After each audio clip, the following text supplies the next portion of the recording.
Hi, I'm Mike McCormick at GBTA Studio, and I'm here with Andrea Kremer, who's the Chief NFL Network and HBO Correspondent. We're thrilled to have her here today. Andrea, thank you for coming. I just heard you've had 90 interviews, so do we save the best for last, or what, Mike? We did. You're our last interview. Well, short of your interview with Michael Phelps in a few minutes. Exactly. Well, no, it's great to be here. So this place is amazing. Oh, thank you.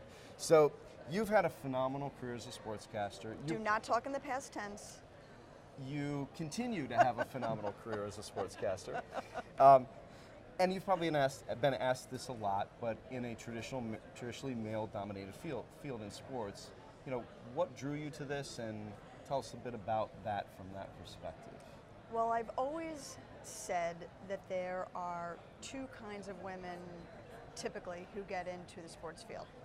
Those who love sports as a kid growing up, they just like any boy, and oh, by the way, they get to commentate about it or write about it, broadcast it. And then there's those who just want to be on TV, and oh, sports looks like a kind of cool thing.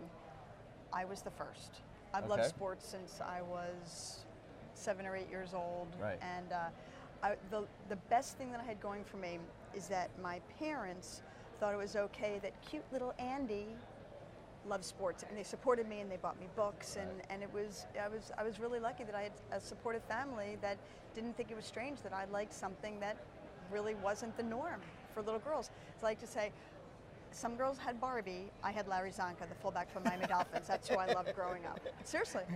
That's great. And it led you to broadcasting, so?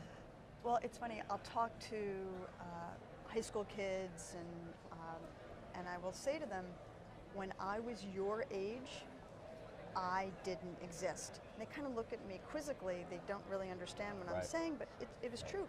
Yeah. I mean, now I get lots of young men and women who go, oh, I want to be you, I want to do what you do. I didn't have that growing up. So really, I love sports, and I was pretty knowledgeable about it, but it never occurred to me that I could make a career out of it. Wow. And here you are. And here I am. Well, that's great. Anything is possible. It is. And so along those lines, I mean, what do you attribute your success to? Determination had to be a part of it. Somebody told me one time I came out of the womb determined. So there's definitely that issue. I get that feeling about you, yes. But number one is I never let anybody limit me, and I never let anybody tell me I couldn't do something. Right. And when you are in a position where there's really no women there, you have to put your blinders on. And I've never made my gender an issue, but I've always understood that there's a double standard that exists, that there's still sadly a part of the population that doesn't want to necessarily get their sports news from women. Right. And so, you know what? We have this much margin for error. You have to work not to be wrong, and you always have to be focused on your credibility and your reputation. And I think that's something that has always driven me.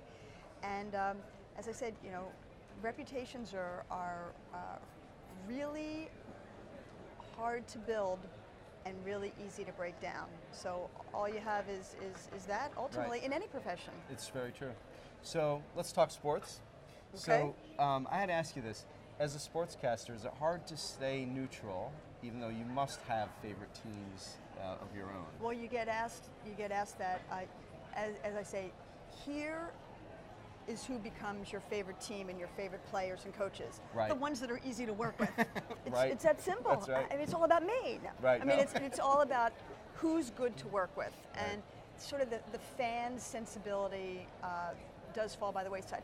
That being said, so when I'm covering the Olympics with Michael Phelps,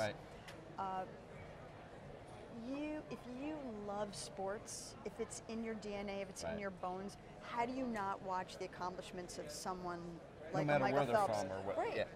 And I don't want to say you root for them, but I mean, you take pride in their success. Absolutely. And I guess that's how I feel. Is Olympics your favorite to cover? Well, it was such a unique experience. I mean, for myself and my director for NBC, who I think is the best game director ever, it was our first Olympics Beijing in 2008, Yes, and we were yeah. sort of like, well, the bar's up here now. Let's go. We're done.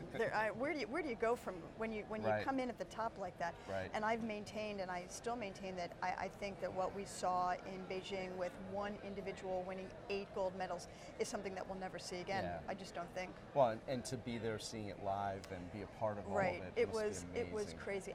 I'll tell you this really quickly. If there's one thing, that you know how you're always asked, what would you tell your younger self? I would tell my younger self or younger people to enjoy it while you have it. Yes. And I didn't really do that very much, except the morning of the final event in Beijing, Right. when Michael was going for his 8th gold medal. I remember getting into the shower. I remember this so vividly, thinking, wow, I'm going to be right there. Like this much of history, but I am right there, and I have to take that in and really experience it, and I did. And it was amazing.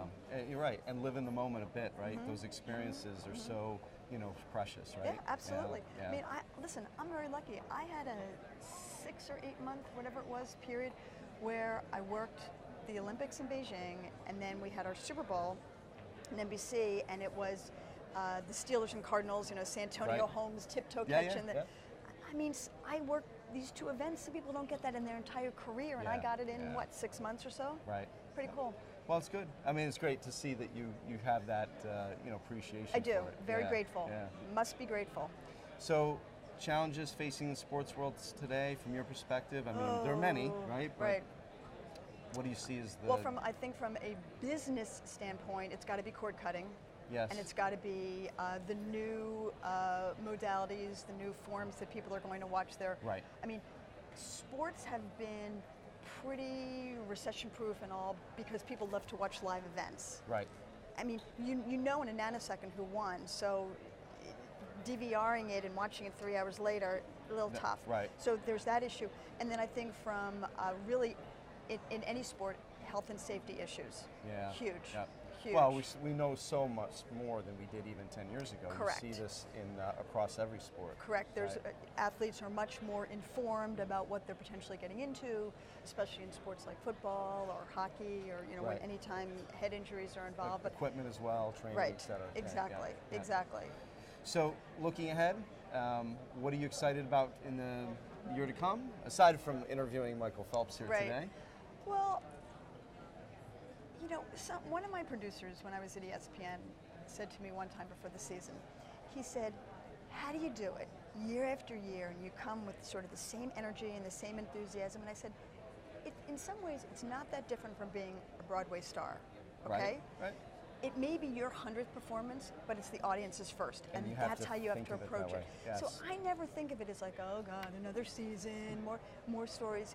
Yeah, maybe the stories are sort of similar, and the names change and the teams change, but it's my job to bring something new and fresh to it, and that's always the approach I have. And when I don't have that approach, I'm done.